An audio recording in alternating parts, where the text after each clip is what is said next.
Hello everyone, నేను మీ doctor Ashwini, infertility specialist 49 Rajahmundry branch.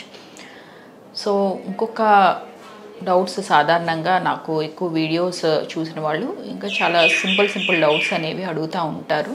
So దానికి ఏంటంటే అందులో ఒకటి, మేడం ఇలాగా మదర్కి ఏమన్నా ఇన్ఫర్టిలిటీ ప్రాబ్లం ఉంటే అది పిల్లలకి రావచ్చా అనేది అడుగుతూ ఉంటారు. సో ఇప్పుడు మదర్కి ఇన్ఫర్టిలిటీ ప్రాబ్లం ఉంది, ఇన్ఫర్టిలిటీతో ట్రీట్మెంట్ తీసుకుంటున్నారు, కన్సీవ్ అయితే అదేమన్నా మనకి బేబీకి ఏమన్నా రావచ్చా, వాళ్ళు కూడా అదే ప్రాబ్లం ఫ్యూచర్లో ఫేస్ చేసే ఛాన్స్ ఉంటుందా మేడం అనేది క్వశ్చన్ అనేది చాలామంది వీడియోస్కి ఈ క్వశ్చన్స్ అడుగుతూ ఉంటారు. సో దీనికి ఏంటంటే రిప్లై, మనకి మదర్కి అసలు ఇన్ఫర్టిలిటీ ప్రాబ్లం ఎందుకు వచ్చింది అనేది మనం రూల్ అవుట్ చేసుకోవాలి.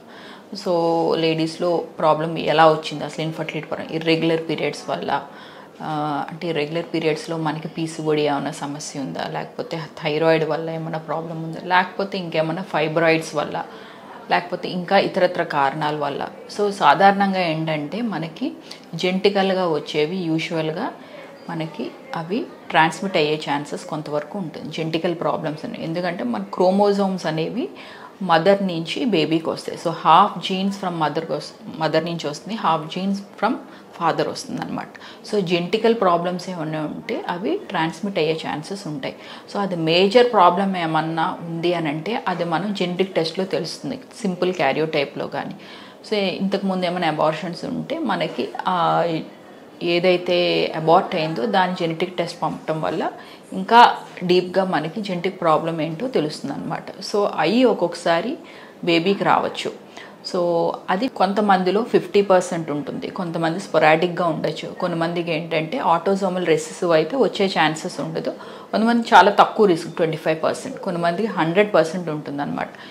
సో ఇది ఒకవేళ జెనెటిక్గా వచ్చింది అని అనుకుంటే మాత్రం మనకి ట్రాన్స్మిట్ అయ్యే ఛాన్సెస్ ఉంటుంది. సాధారణంగా ఏంటంటే మనం ఇదంతా రూల్ అవుట్ చేసుకుని వెళ్తాం కాబట్టి దీన్ని మనం కంప్లీట్గా డిలీట్ చేసి ముందుకెళ్తాం. సో పీసీఓడి అనే సమస్య ఒకటి అడుగుతూ ఉంటుంది, మేడం పీసీఓడి ఉంటే నెక్స్ట్ బేబీకి రావచ్చు అంటే. సో ఒక్కొక్కసారి పీసీఓడి అనేది జెనెటికల్గా కూడా ట్రాన్స్మిట్ అవుతుందండి. సో సేమ్ జీన్స్ అవి కూడా క్యారీ అవ్వచ్చు.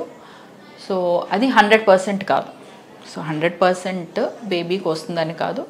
సమ్ టైమ్స్ ఏంటంటే మన పీసీఓడి అనేది అదుపులో ఉండిన తర్వాత మీరు ప్రెగ్నెన్సీ గురించి ప్లాన్ చేసుకుని కన్సీవ్ అయితే సో దీని యొక్క ట్రాన్స్మిషన్ కొంతవరకు తగ్గుతుంది. బట్ వీళ్ళకి ఏంటంటే డయాబెటీస్, టైప్ 2 డయాబెటీస్ ఇవన్నీ రిస్క్ ఎక్కువ ఉంటుంది అనమాట పీసీఓడి వల్ల.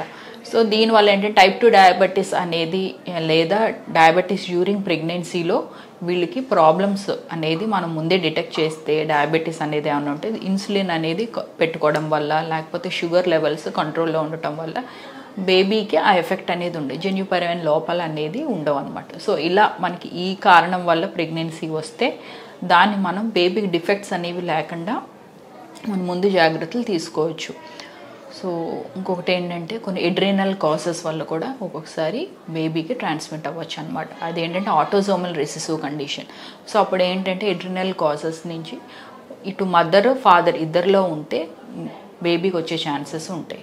సో ఇది కంజనైటల్ ఎడ్రినల్ హైపర్ప్లేషియా అంటారు. సో ఇందులో ఏంటంటే బోత్ ఆర్ క్యారియర్స్ అనుకోండి సపోజ్. సో మా బేబీకి 50% ఛాన్స్ ఉంది. So they can also be affected అనమాట. సో వన్స్ మదర్లో ఇది డిటెక్ట్ అయింది అని అంటే డెఫినెట్గా పార్ట్నర్ని కూడా రూల్ అవుట్ చేసుకుని మనము చూసుకోవాలి. ఎందుకంటే 50% ఛాన్స్ అంటే ఎక్కువే ఉన్నట్టు ట్రాన్స్మిషన్. సో అది మనం రూల్ అవుట్ చేసుకుని ముందుకెళ్ళాలి. సో అలాగే ఏంటంటే ఒక్కొక్కసారి అది ఎర్లీగానే డిటెక్ట్ చేసుకోవడం బెటర్, సో దట్ దాన్ని ట్రాన్స్మిషన్ అనేది మనం ఆపచ్చు. లేకపోతే ఏమవుతుందంటే బేబీస్లో ఎలక్ట్రోలైట్ ఇంబ్యాలెన్స్ ఉండటం, సడన్ డెత్స్ ఇవి కూడా మనం చూస్తూ ఉంటాం. సో కారణాలు డిఫరెంట్గా ఉంటే దాన్ని మనం డిటెక్ట్ చేసి డిలీట్ చేసి మనం నెక్స్ట్ జనరేషన్కి దాన్ని ఫర్దర్గా ట్రాన్స్మిట్ అవ్వకుండా ఉండేటట్టు ఛాన్సెస్ ఉంటాయి. సో చిన్న కారణాలు ఏమన్నా ఉంటే అవి బేబీలో తప్పనిసరిగా ఆవిడికి అదే ప్రాబ్లం, బేబీ కూడా అదే ప్రాబ్లం ఉండాలని లేదు. సో రీజన్ బట్టే ఉంటుందండి. సపోజ్ యుట్రస్, కొంతమంది యుట్రస్ ప్రాబ్లమ్స్ ఉంటాయి, ఫైబ్రాయిడ్స్ ఉంటాయి. సో మేడం నెక్స్ట్ రావచ్చు అని అంటే అది మనం 100% చెప్పలేమండి. ఎందుకంటే ఈస్ట్రోజన్ డిపెండెంట్ అనమాట ఫైబ్రాయిడ్. సో వాళ్ళు సో ఈస్ట్రోజన్ డిపెండెంట్ అంటే ఒకసారి జెనెటికల్గా రావచ్చు, లేకపోతే దే ఆర్ మోర్ ప్రోన్ అనమాట to that kind of fibroids కానీ మ్యాలిగ్నెన్సీస్ కానీ.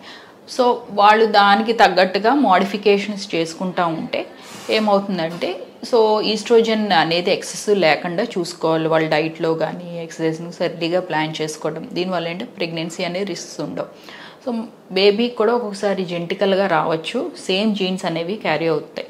సో ఇలా కొంతవరకు there are chances of from mother baby also having same kind of scenarios అనమాట. ఓకే అండి, థ్యాంక్ యూ సో మచ్.